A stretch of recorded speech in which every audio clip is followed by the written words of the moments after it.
শহীদ রাষ্ট্রপতি জিয়াউর রহমানের ৪৩তম শাহাদাত বার্ষিকী উপলক্ষে দোয়া মাহফিলের আয়োজন করে। প্রধান অতিথি হিসেবে উপস্থিত ছিলেন মহানগর দক্ষিণ বিএনপির আহ্বায়ক বীর মুক্তিযোদ্ধা আব্দুস সালাম, প্রধান বক্তা সিনিয়র যুগ্ম আহ্বায়ক আলহাজ নবীউল্লাহ নবী। উপস্থিত ছিলেন থানা, ওয়ার্ড ও ইউনিট পর্যায়ের বিএনপি ও অঙ্গ সংগঠনের সিনিয়র নেতৃবৃন্দ ও নেতাকর্মীরা সে সময় উপস্থিত ছিলেন।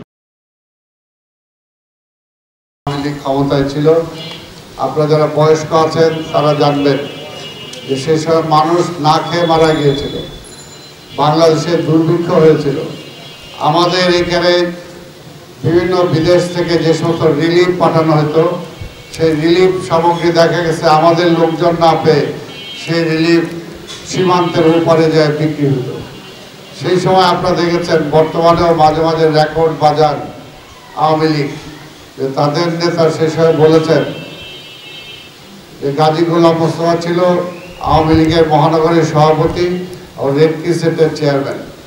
তখন আজকের প্রধানমন্ত্রীর বাবা সে সময় আক্ষেপ করে বলেছিলেন যে গাজী ৭.৫ কোটি কম্বল বিদেশ থেকে আসলো, হিসাবে তো আমিও একটা পাই, আমার কম্বলটাও খেয়ে ফেলাইনি। এই ছিল সেই সময়ের অবস্থা। আজকে বাংলাদেশের অবস্থা যদি আপনারা একটু মিলায় দেখেন, ঠিক একই অবস্থা। সেই সময় দেশ পরিচালনায় সম্পূর্ণ ব্যর্থ হয়েছিল আওয়ামী লীগ। সেনাবাহিনীর মধ্যে কাউন্টার কু হচ্ছিল, সেই সময় পুলিশের মধ্যে ডিসিপ্লিন ছিল না, শিক্ষাঙ্গনে কোনো পড়াশোনা ছিল না, সব জায়গায় ব্যবসায়ীদের মধ্যে একটা বিশৃঙ্খল অবস্থা। অর্থাৎ সারা দেশে একটা এমন একটা অবস্থা হয়েছিল, এই দেশের মানুষ সেই সময় চোখের সামনে ধোঁয়া দেখছিল। ঠিক সেই অবস্থায় কিন্তু আবার জিয়াউর রহমানকে হাউস অ্যারেস্ট করে রাখা হয়েছিল।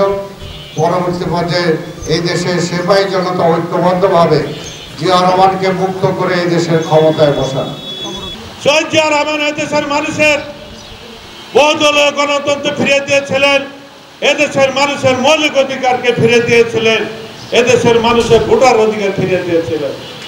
আজকে এই স্বৈরাচারী সরকার অবৈধভাবে ক্ষমতায় এসে তারা এদেশের মানুষের হাত পা বেঁধে তারা আমাদেরকে জেলে কারাগারে নিক্ষেপ করে, তারা ভোটারবিহীন নির্বাচন করে।